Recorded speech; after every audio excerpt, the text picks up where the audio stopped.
గత కొన్ని రోజులుగా బంగాళాఖాతంలో అల్పపీడనాలు ఏర్పడుతూనే ఉన్నాయి. ఈ ప్రభావం తీర ప్రాంతాలపై ఎక్కువ ప్రభావం చూపుతుంది. కొన్ని జిల్లాల్లో భారీ వర్షాలు కురుస్తున్నాయి. మరోసారి బంగాళాఖాతంలో అల్పపీడనం ఏర్పడుతుంది.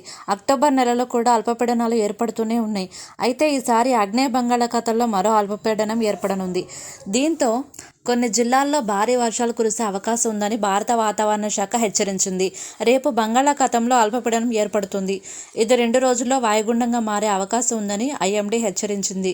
ఈ నేపథ్యంలో రెండు రోజుల్లో కోస్తాంధ్ర జిల్లాల్లో అతి భారీ వర్షాలు పడనున్నాయి. ముఖ్యంగా రాయలసీమలో అల్పపీడనం వల్ల భారీ వర్షాలు కురుస్తాయని వాతావరణ శాఖ హెచ్చరించింది. వరి కోతలకు వెళ్లే రైతులు జాగ్రత్తలు తీసుకోవాలని తెలిపింది. ముఖ్యంగా మత్స్యకారులు అలర్ట్గా ఉండాలని, వేటకు వెళ్లరాదని తెలిపింది.